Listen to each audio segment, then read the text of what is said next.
It started like most things do these days, with a notification. I was lying in bed, watching a movie on my laptop when my phone buzzed. I glanced at the screen. Someone new had followed me on Instagram. Her name was Holly. Blonde, gorgeous, blue eyes, 5,000 followers. The kind of girl who doesn't normally follow guys like me. I opened her profile. Around 50 photos, all spaced out like a real person would post, not dumped all at once. Each picture had hundreds of likes with tons of comments, mostly guys dropping flame emojis, hearts, stuff like that. A few tagged friends. Everything about the page felt authentic. Then before I even followed her back, she DM'd me. Her message said, "Hey, I don't usually do this, but I just thought you were really cute." Now look, I'm not trying to sound cocky. I work out. People have called me attractive before, but this, a girl like her, sliding into my DMs, still felt too good to be true, so I played it cool. Followed her back and replied, "Thanks, I think you're cute too." That kicked off a full conversation, and it wasn't weird, it was normal. We talked about fitness, what schools we went to, hobbies. Her responses weren't generic. She asked questions, laughed at my jokes, even sent selfies. Honestly, it felt real, too real.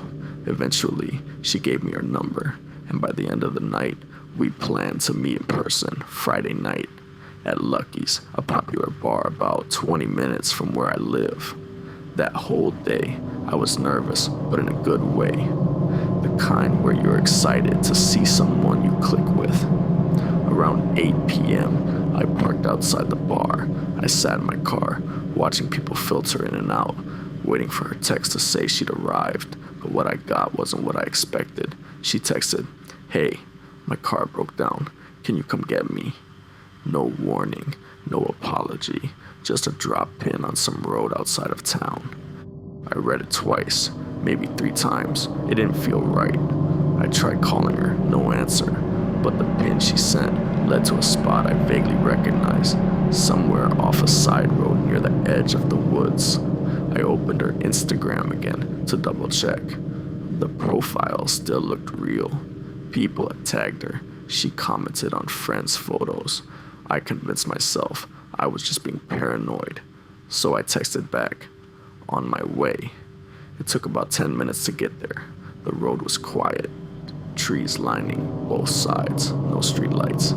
Eventually, I saw a black Nissan Altima pulled over with the hood popped open, just like she said, but something was off.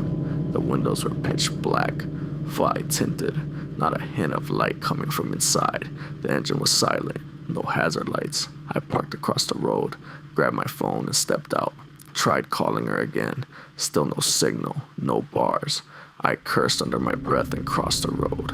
As I approached the car, I tapped lightly on the driver's side window. No response. I walked around the front, trying to see if she'd attempted to fix anything. The engine looked untouched, no tools, no open containers, just stage. I started to feel that tightness in my chest, that instinct you get when something isn't right, but you can't explain it. I sent another text, "Where are you? I'm about to leave."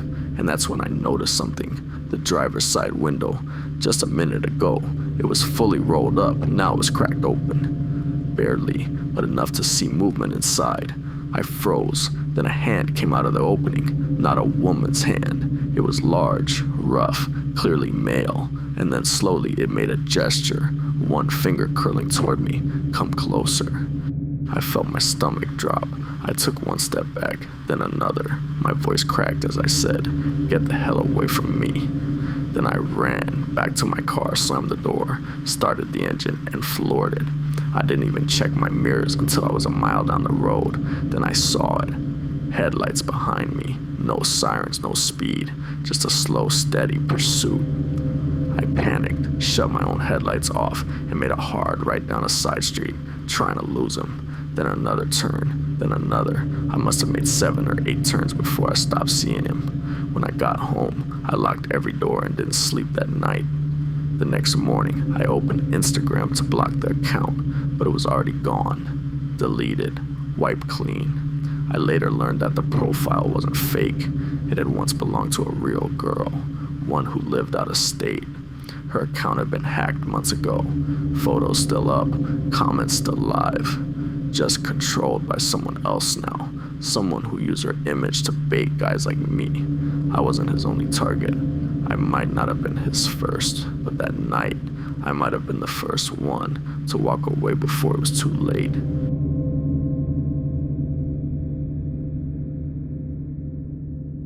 I used to keep my Instagram account public. I had just over 1,000 followers, and I liked seeing new people liking my pictures. Even if I didn't know them, it felt normal. It felt harmless. At first it was. Most of the time, I'd get random likes or a pretty comment here and there. I didn't think much of it. But then there was him. I noticed his first comment on a beach photo, just 3 flame emojis. I clicked his profile out of curiosity. 3 selfies, that's it. About 80 followers, following over 200 people, including me. He looked older, like a lot older, late 40s, maybe 50s. I remember thinking it was kind of crappy, but not enough to do anything about it. I figured public pages attract weirdos sometimes, and honestly I liked the attention, even if it was from some random dude. Then the comments kept coming. Every photo I posted, there he was. Hot, beautiful. I'd kill to meet a girl like you. That one stuck with me. I didn't reply to most of them, but for some reason, maybe because I didn't want to be rude, I responded once. He messaged me the same day. Hey, I just wanted to tell you that you're beautiful, even though I'm like 30 years older than you, LOL. I answered, lol, thanks. 10 minutes later, maybe one day I'll meet you. I didn't respond to that one. It didn't feel harmless anymore, so I finally blocked him. That should have been the end of it. But that same day, something strange happened. I was home alone with my younger sister, Carol. Our house is on a dead-end street. No through traffic, no strangers. Around sunset, while I was doing my nails in the upstairs bathroom, I looked out the window and saw a car I didn't recognize parked out front. Only the front of it was visible. The rest was hidden behind the big bush between our yard and the neighbors. Headlights off, engine quiet. I remember thinking it was odd, but not alarming. I closed the blinds and went back to what I was doing. Hours passed. I got dressed to go to a small get-together across town. Just a few friends, nothing crazy. Carol stayed home. By the time I drove back, around midnight, the car was still there. Same Maxima, same spot, same silence. I slowed down, passed it slowly, trying to look inside. Couldn't see anything. The windows were too dark. I parked in the driveway, pulled out my phone, and texted my friends to let them know I got home safe. I didn't want to get it out of the car yet. Something felt off. I was staring at that Maxima like it was alive. Eventually, I forced myself to step out. As I approached the front door, I dropped my keys. They clattered loudly on the concrete. I froze. Carol and I ran, together, screaming. I don't remember grabbing the keys. I don't remember unlocking the car. I just remember the sound of footsteps behind us. Heavy, fast, desperate. We slammed the car doors and locked them. Not even a full second later, he tried the handle. When it didn't open, he started slamming his shoulder into the window, over and over. Carol was sobbing. I was shaking so hard I could barely get the car into reverse. But I did. I backed out, hit the horn, and kept honking to wake the neighbors. That seemed to scare him. He stopped hitting the car and sprinted to the Maxima. Got in, started it, and sped away. We didn't try to follow him. We didn't even move. Just sat there shaking until the neighbors started coming outside. When the cops arrived, we told them everything. They searched the house and eventually found where he'd gotten in, through an upstairs window. He'd used a ladder, climbed onto the awning, and slipped in. But the worst part, when I posted my last Instagram photo, the one where I was standing in front of the house with Carol, I forgot to blur the house number. He must have used that to find us. I tried to show the police his Instagram profile, but when I checked my blocked list, it was gone, deleted, just like that. Even if Instagram could trace deleted users, I didn't remember his username. I couldn't help them, and that man, the one who had been watching, commenting, and eventually breaking into our house, was gone. After that, I locked down my profile. I stopped posting anything that showed even a hint of where I was, and I never left the blinds open again.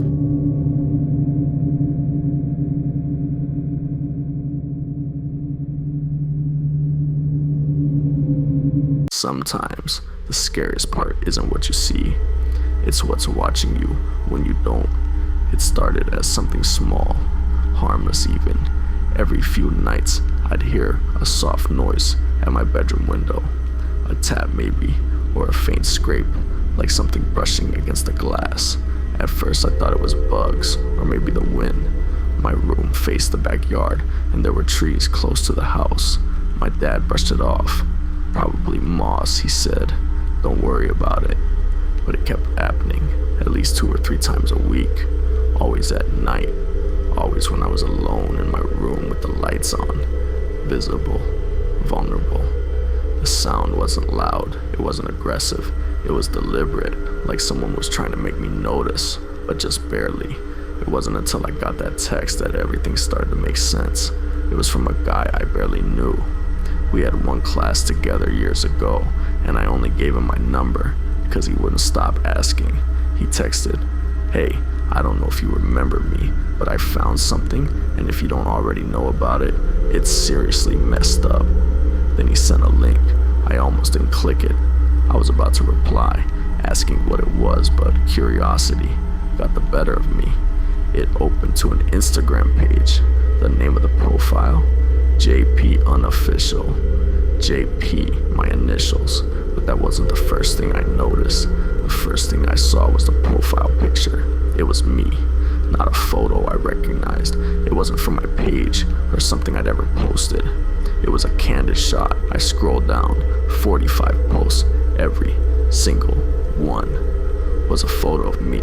None of them were selfies, none of them were posed. They were all taken without my knowledge. There were some of me at the beach, some of me walking into the gym.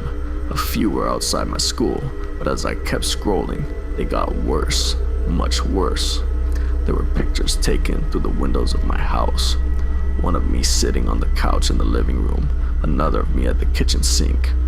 But the most disturbing ones were from my bedroom. There were at least a dozen photos of me sitting on my bed, doing homework or lying down on my phone. One of them showed me in my underwear, another showed me asleep. Each caption was sicker than the last. She looked so peaceful today. The love of my life doesn't know I exist, yet. I could watch her forever.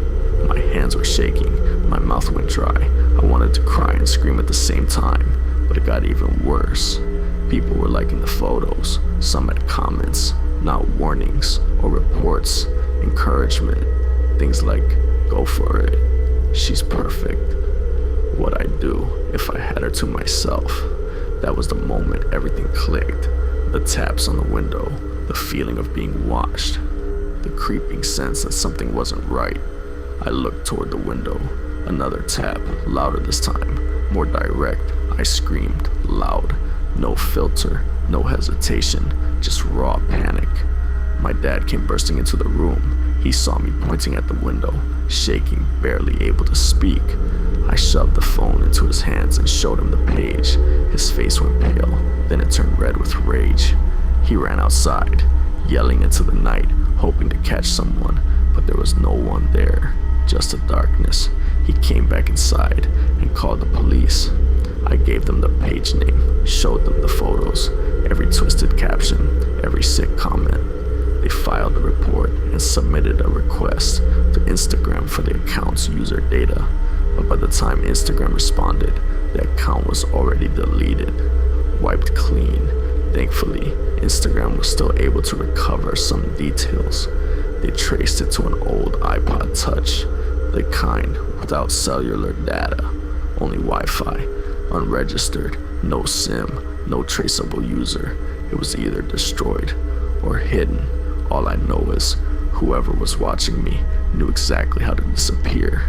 My dad didn't hesitate. That week, we started packing. He called realtors the next day. He told me, I'm not waiting for this guy to come back. I didn't argue. For weeks after, I kept all the blinds shut, even during the day. I checked every window before bed, double-checked the locks. I started scanning cars in my neighborhood, checking for people who sat too long with the engine running. I even quit posting on Instagram altogether. And to this day, I still don't know who it was. It could have been someone from school, a neighbor, a stranger I passed at the store, anyone. That's what haunts me the most. He didn't want to interact with me. He wanted to observe me. He wanted to watch me without being seen. And for a while, he did.